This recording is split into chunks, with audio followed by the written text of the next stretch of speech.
Welcome to Behind the Algorithm. Each episode, I sit down with marketers from different industries to uncover what actually happens behind campaigns, content, and the data.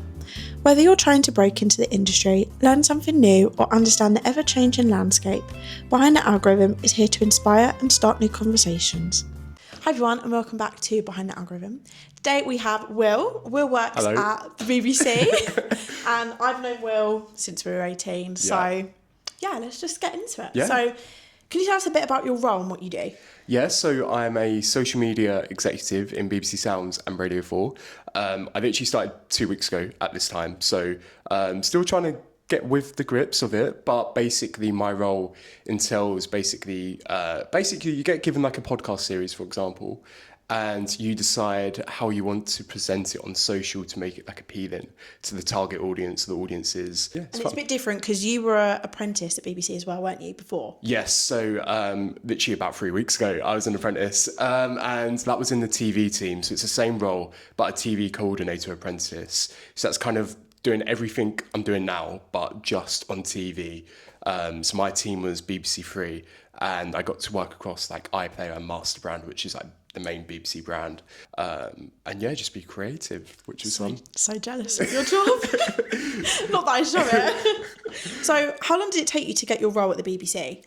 Yeah, so I applied quite a few years ago now, first time. I applied in November 2022. And that was the first stage of that application, which is just basically a quick paragraph of why you want to work at the BBC. And then I think just after Christmas, you get invited to the next stage, which is like a strengths-based scenario, like not game, but you have like a little slidey bar and you just kind of slide to how much you agree with the statement. So that was the next stage. And then after that stage is a pre-recorded interview, which was a bit terrifying at first because because there was no one behind the screen and it just felt a bit unnatural. So that was a bit hard getting used to, but I'd done so many at that point, but it still doesn't help. So then a few weeks later, I actually found out I didn't get the apprenticeship for that year. So that probably took me to probably summertime, and I was probably focusing on the A-levels at the time. So I didn't really focus what I was going to do in September. Yeah. So September come around and I was like, oh, I'll go to university, which I'm sure we'll speak about more later. We'll get into that one because we know that story. But anyway, spoiler, I ended up applying for the apprenticeships again in 2023.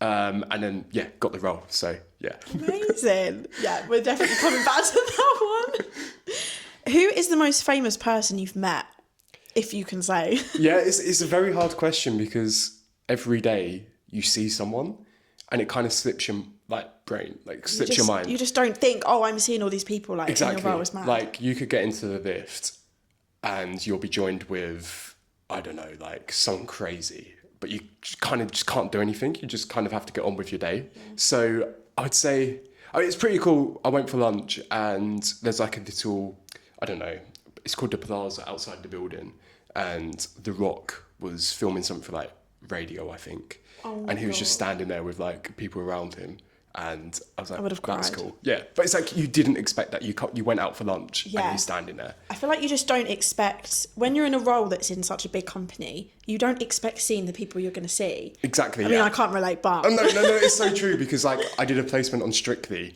and obviously that whole week was just full of celebrities. Yeah. But it felt natural, if that makes sense. You kind of feel they're one of you. They're working. You get used to it. Yeah, they're working for the BBC. You're working for the BBC.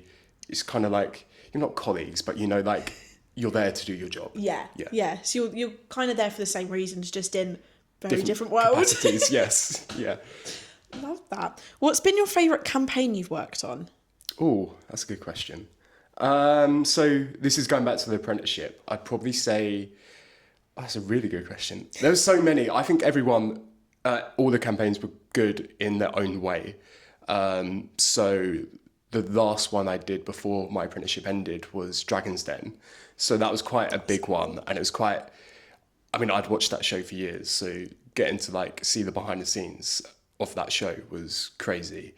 And it's a lot of work that goes in behind the scenes. Yeah. So when you see a clip on social media, that's been through a lot to get to where it is. There's quite a few stages to get that published, for example. Yeah. Nothing bad, but just kind of like due diligence, I guess. I guess some people obviously don't realise how much work actually goes in behind the scenes of something. They see a clip on Instagram or TikTok or somewhere and think, oh, it probably took them, a couple of minutes, but it actually takes so much time. Exactly, yeah. Even when you're like subtitling the video, like you gotta get something wrong at first. And like, for example, how I do it is I subtitle a video.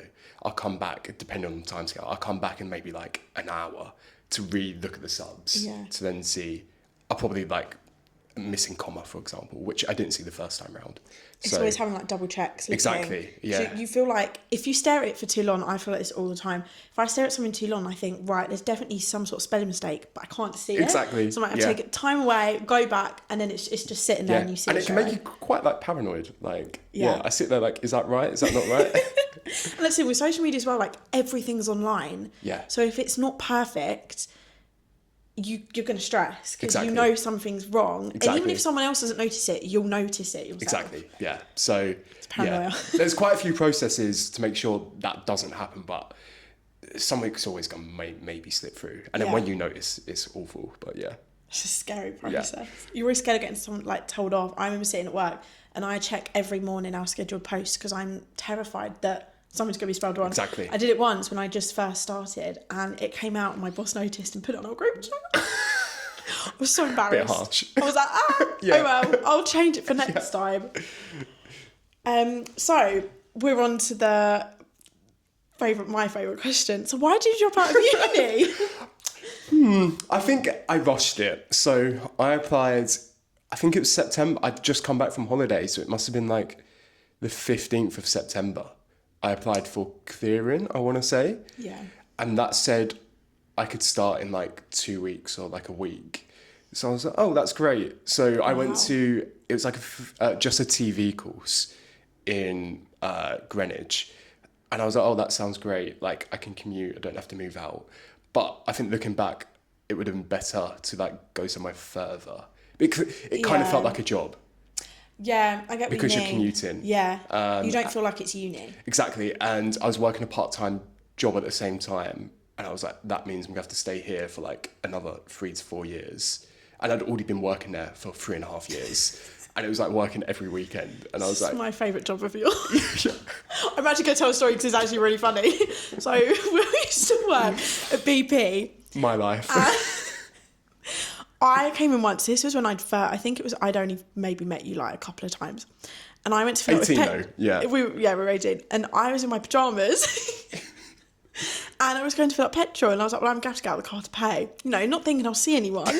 Go in, we were standing right at the front. I thought, this is so embarrassing.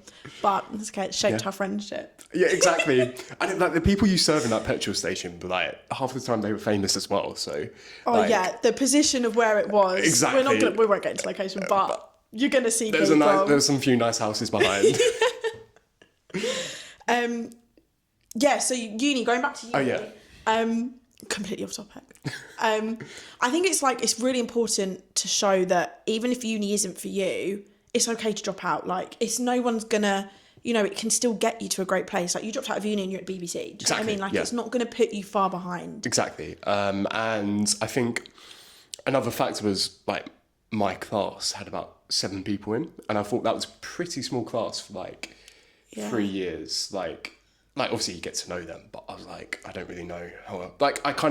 My expectation of uni is like mass of people, like loads of people, and like 7 people. I was like, oh, I don't really know like how this is gonna work. With the same people. Exactly, because I thought about like the coursework as well. Like, how does that work with 7 people? Yeah. Well, it was maybe a bit more than 7, but not like my course is like 400 people. Exactly, there was like max 15 people. That's crazy. That's like being in school, but like half a class. Exactly, yeah. And I joined a bit late because of clearing, so I kind of missed a bit of the intro. So I don't think that would have helped, though. I feel like I would have still felt the same. Yeah, it would have still been the same reaction, but... Exactly. So, but yeah, everything happens for a reason. Yeah, everything does. We'll move on from the uni topic now, though. What was your interview process like? I know you said about the different stages, because interview process is so different. And I remember when I was doing my intern applications... Oh my God, the processes were insane. I remember I did Disney and I went for it twice in the end because I got to the last stage on the first round. We did a presentation in front of like 100 people in their office, and it was terrifying. And it was between me and a couple other people at the end, and I didn't get that one, but they referred me for another role, but still in Disney, just for a different department. And it got down to me and one other person, and then it was down to the fact that I didn't have as much experience. But So tough. it's so annoying because to get experience, you need experience. You need it, yeah. It's just, it's like it's a vicious cycle. Yeah. And I'd had roles in marketing before, so it just kind of baffled me, but you can never be prepared for it.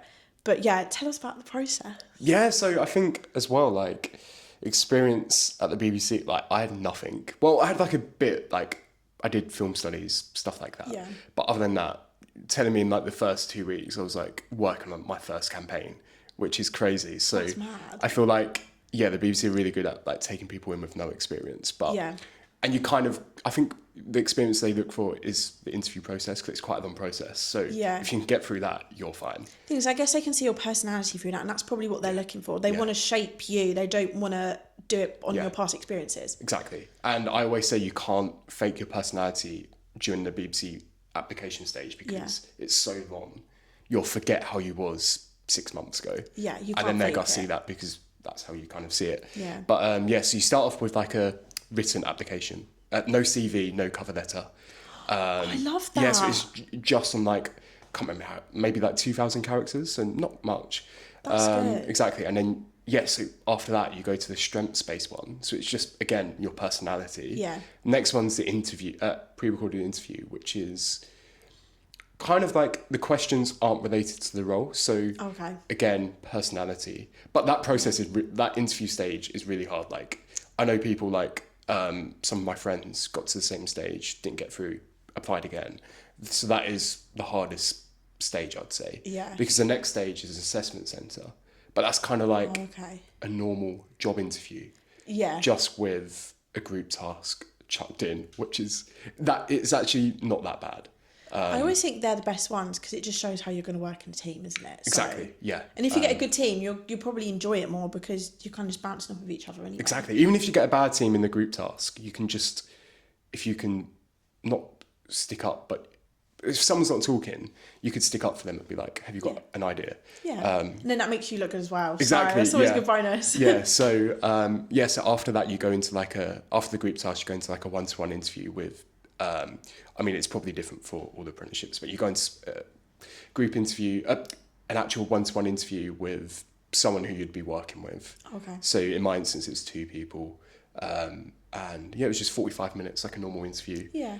Yeah, so you get given a group, you get given like a task to do, and you kind of just present it to the interviewers, the panel, sorry. Yeah. And at the end of my apprenticeship, I got the chance to be on that side as well to see how it works. That's cool. So, they're just looking to see how you'd work with the team, what your ideas are. Yeah. So it's a really fair process. It's not like, it's not people you know. Like, there's that saying where it's like, you only gotta get the job if you know the people.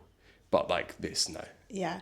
I think it's just so different, isn't it? Because obviously some big companies, if you know someone in there, you think it's easier to get in. But it's so much like, that's just, it's not fair. Yeah.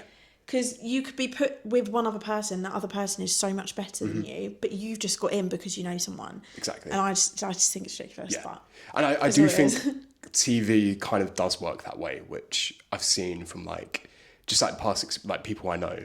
I think it is a lot of people you know. Once you're in, you're fine. Yeah. But trying to break into it is quite hard. So, I mean, I don't know what I would have done without like the apprenticeship. I definitely would not be working at the BBC at 21. So it's definitely. I mean, that's a massive accomplishment. Yeah, so that's crazy. Yeah, it still like blows my mind. But it's definitely people you know later on. But I think it is slowly changing. They're making like, not the BBC, but just like TV in general, like production companies. I think that's what it should be anyway. Exactly. It's just fair to give other people a chance, isn't it? So, yeah. What does your day-to-day look like? If you're allowed to talk about it. Yeah, I mean, I'll probably go for the day-to-day in the coordinator apprenticeship, and then I'll touch on my role now. So it kind of, how it works is you kind of get, so for example, my day-to-day would be like, it changes every day. So you never know what's going to happen. I know social media marketing, not one day is the same. Exactly. There could be a new trend on TikTok and you want to like try and put that into your campaign. Yeah. So some days it could be just watching. You could have a whole day of watching TV, as nice as that sounds. What a life. Yeah. So you could be watching a TV series and making notes. You're still working. You're making notes and time codes of what you think would work online. Yeah. And then you take it into the edit. You either brief someone or you edit yourself. You do the copywriting, and then you kind of. I'm going through the whole process, not my day to day. So that editing could take up a day, or copywriting could take up a day, or even the sign off and the stakeholder management could take up definitely a day or more than a day. It kind of changes every day. Like one day you could be going to like a screening for a show. So I did a Christmas special on Manderland, so I got to go to the screening for that. Yeah, it's funny. It's funny. I'd never watched it before working on it, so good. I'm kind of glad I got to work on it because it is a good show. It's a funny show. Going to the screening for that.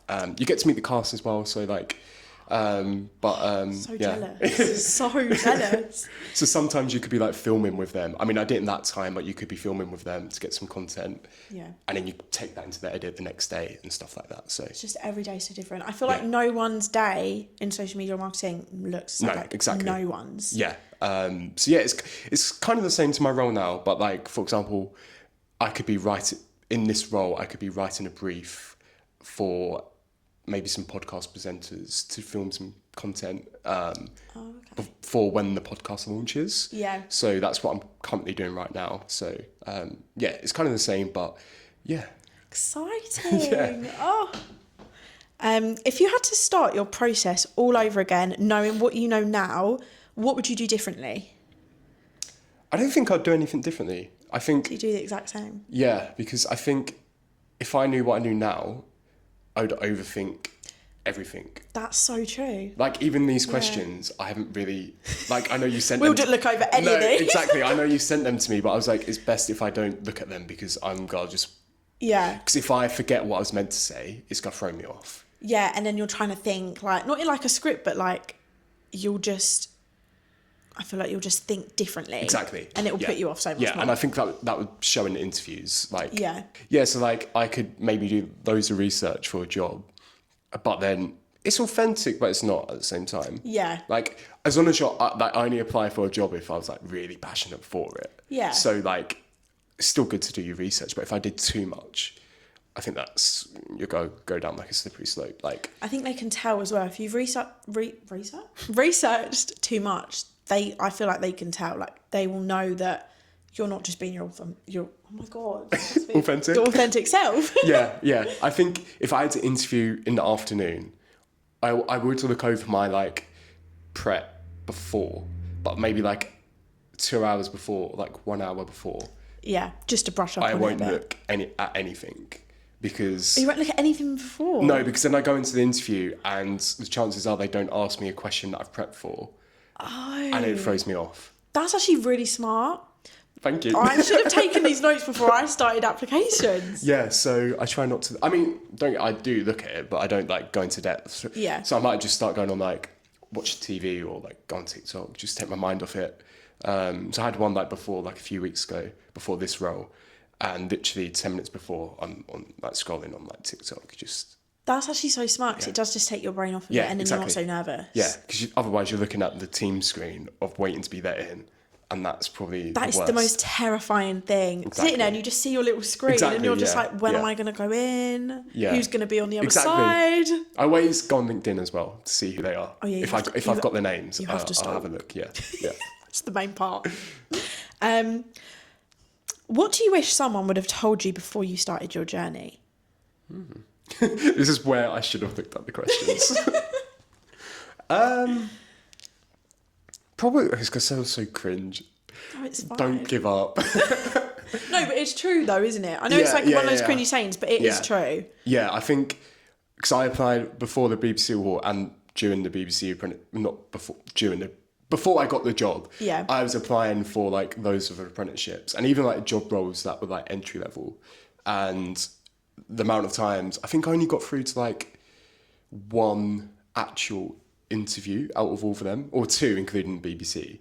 But like before I did the BBC interview in person one, I did an interview with another company, and that was the only time I had it in person, or it wasn't even in person, a virtual interview. Yeah. All the rest were the pre-recorded, and I couldn't get through to that worst. stage. But then you always find, like the day I got offered the BBC job, I then started getting like, oh, come to this assessment centre. And I'm like... It's like they know. They all come at the same time, and I was like, I had to like decline it, because I was Yeah. like, I'd rather like stick to BBC, so... You just have to keep applying and keep applying. Exactly, Like, you just yeah. have to keep going. There's no point applying. I applied, I think, for like literally 2 internships Yeah. in a week. And then I thought, oh, like, I'm not going to apply for any more for now because they took ages. Like, the applications are so long anyway. Yeah, exactly. And then I was talking to my advisor at uni, and he was like, no, like, you need to be applying to like 40 plus applications. I was like, are you joking? And so like, if you've got to change your cover letter as well, or like do statements. The amount of stuff cover like letters, that. the amount of cover letters I had to save and change, I was, oh my God. Exactly. So much. Yeah. But it's worth it in the end. How I saw it, so I started applying in I started looking in year 12, year 13, I started applying. I saw that as like a test run.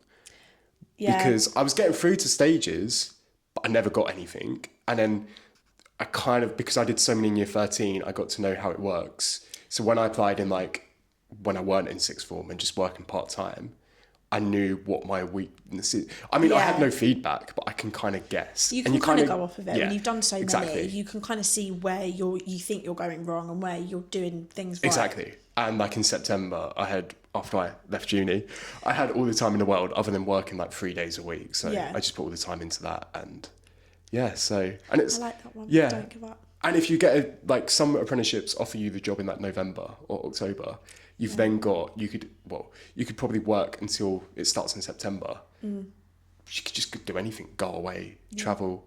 So Get them early, because if you leave them late, they're very difficult. exactly. And they're just the most long process ever. It I feel like is. that's a massive similarity between internships and obviously apprenticeships. Always get that wrong. The processes, I feel like, are very similar.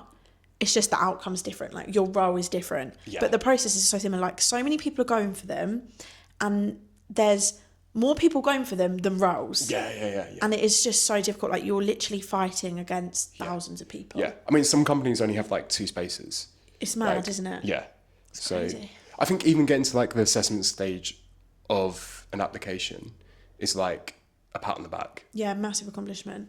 Because Yeah. they're so difficult. Even just to get through to the first stage is difficult, I feel like, sometimes. Exactly. And when you don't hear back from them either, it's like, just tell me I haven't got it so I can tick it off of my list. Yeah. I think that's what people need to get better at. Oh, 100%. Letting people Yeah. know. Like the BBC were very good with keeping you updated. Like even good. if they didn't have an update, they'd send like an email halfway through the process saying, "Oh, we're actually like going through the process. You'll know by a certain month." Or That's like, what everyone should do. so yeah. So I think the BBC do that, and I don't think there's been any other ones that have kept me updated like thoroughly in terms of apprenticeship. No.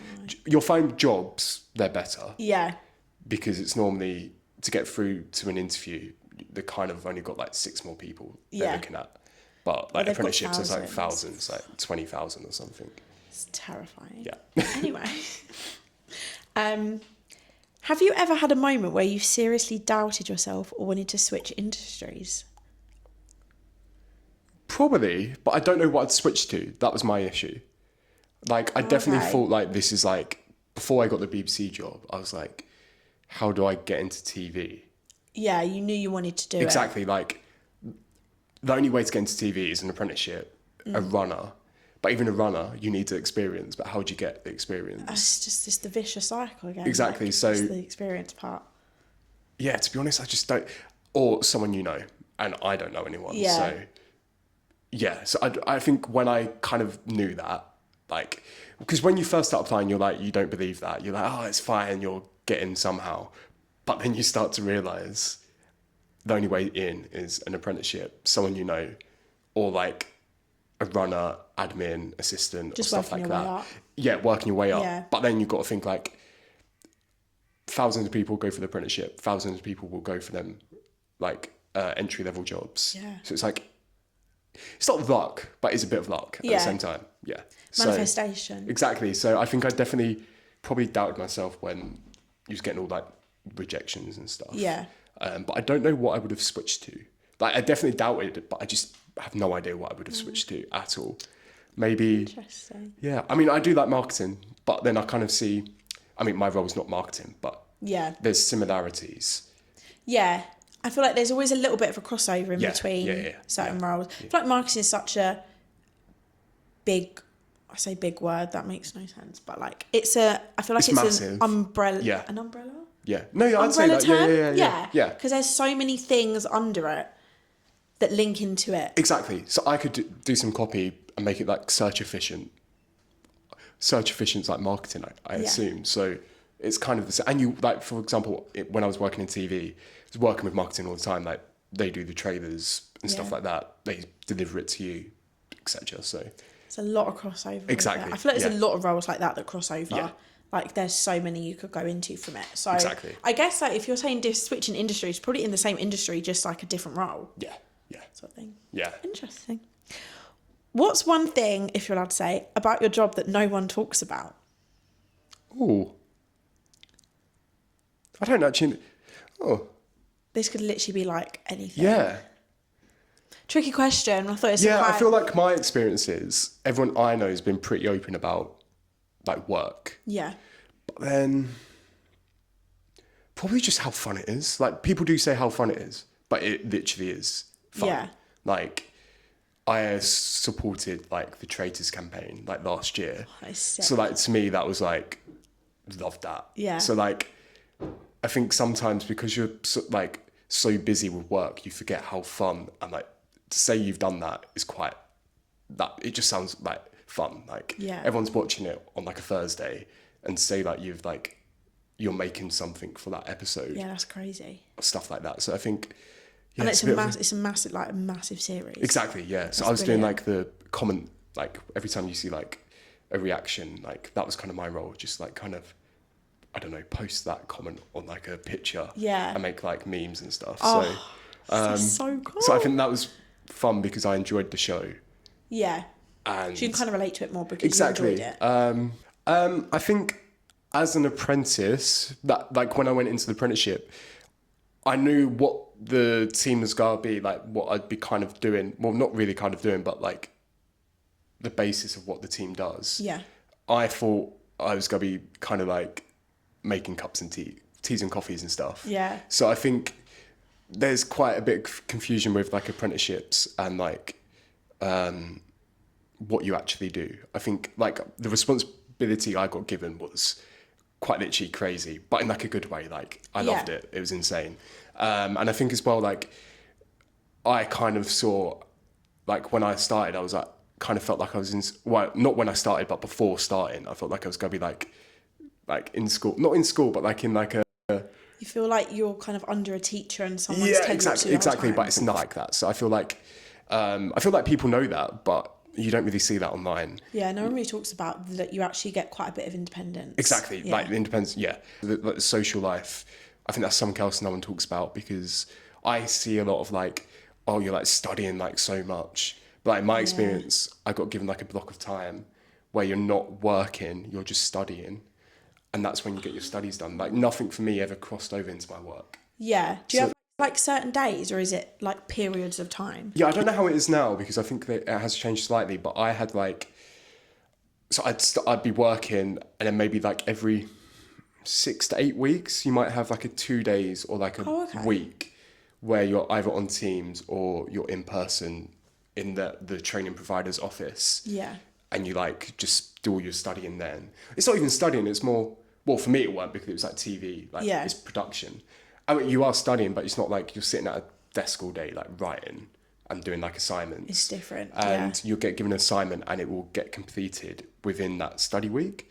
And within working hours, nothing ever's like 8 p.m. you're like doing your assignment because you're working that day or you're working the next day. That sounds lovely. Yeah, I mean, if you're doing like the endpoint assessment, you might do that. Yeah, but that would only be for like 2 weeks max. It's nothing like A-level crazy. Well, it kind of depends what level apprenticeship you are doing. That's true. I guess it's like, I don't really know much about apprenticeships. Like, I'm guessing there's so many different levels that you could do depending on what you're in. So I was level 3, which is equivalent to an A-level.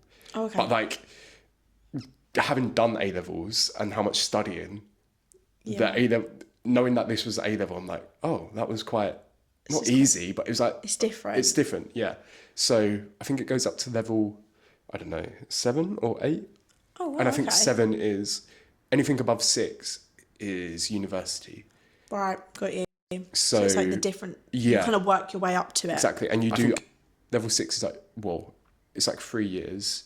You have like your study day every week, I think. Yeah. I don't really know, but, and then at the end, you've got a uni degree and they've paid for it as well. That is such a bonus, because the amount of debt you get in from uni. Exactly. Let's not talk about it. So yeah, so I think the social life, no one really speaks about either. Like, you don't just, well, you could just go home, but like, you kind of see it as networking as well. You'll meet new people again. That's so true. And you meet people from other teams if it's like, yeah, I don't know, maybe a Christmas party or like a summer like picnic or stuff like that. You get to speak to new people. Yeah. I guess as well, because then they're not on your team. You're not seeing them day to day, so it's a bit of a change as well. Exactly, especially if you're like remote working as well. Like I was in 2 days in the office. I'd come in maybe 3 days some weeks just to like, although my team might not be in, I'm kind of like seeing people, and then you kind of get a name to the face. Yeah, that's and you true. just add them on LinkedIn, really. Yeah. Or you got all about networking. You got to like speak to know. Yeah. Or like in my case, it was like the other team that I sometimes worked with. Okay. Would be in on one day that my team weren't, but I'd just go in anyway. Yeah. And then I kind of get to see like their faces and like. Yeah, it's always nice to put a name to a face if you're not seeing them, because obviously so many jobs now are remote and so many are hybrid. You're not always going to see the same people, and if you're talking to someone online for your job, you might not know what they look like. And exactly. I could not do that. I have to have a name to the face of someone. Yeah. So that is quite nice. Yeah. What's one piece of advice anyone should know before getting into the industry, or your industry, like your specific role? I'd probably say don't have a set goal at first. Like I still don't really have a set goal. Like I don't know what I want to do in like. I probably want to stay in social work in 2 years' time or 4 or 5 years' time. What type of social? I don't know. So I'd probably say have your mind open, because when you do get, if you're working in social media, you've got to kind of be open to everything. It changes so quickly. Yeah, and I think so if you had an opinion on like a trend, and you might think, oh, that's not a good trend, you got to think what other people think. So you got to have an open mind. I'd say go into everything with an open mind, and like you'll get feedback from quite a lot of people. So just taking it in, because then when you look at it, you're like, oh, actually that does make sense. Yeah. Don't just go, I don't want to take your feedback, because it's silly. Yeah. So yeah, probably say have an open mind. And yeah, like you could get put on a show or campaign that you're like no interest. Like, I don't know, for example, going to IT, if you didn't like I'm a Celebrity, but you get put on it, you kind of just gotta you gotta go with it. Exactly, yeah. You're not gonna say, you can't say no to it. Exactly, you know what I mean? Yeah. You can't say, oh, that's a good one. Never say no. Yeah. Never say no. Like I did a panel which was in front of like those of school kids. Like it was a secondary school as well, and I think where we've kind of it was quite a few years ago now, but knowing how school kids behave, that's terrifying. Yeah, I was a bit like, oh, it's a bit scary, but I was like, oh, just do it. So I said yes to that. It's always going outside your comfort zone. That's what I feel like. You've got to do it. Exactly. And you meet new people. You meet loads of new people, and it's kind of you're networking with them. Like on that, there was like a producer who's looking after the tour. You've now networked with that producer. Yeah. Even when you say yes to like doing networking events and stuff, still meeting new people. Thanks Will for coming on. It's okay. It's been a pleasure. And we will see you next time on Behind the Algorithm. Thank you for listening and watching Behind the Algorithm. If you would like to keep updated, you can follow us over on Instagram, TikTok and LinkedIn at Behind the Algorithm. Also, you can subscribe to us here on YouTube and also on Spotify to be notified when a new episode drops.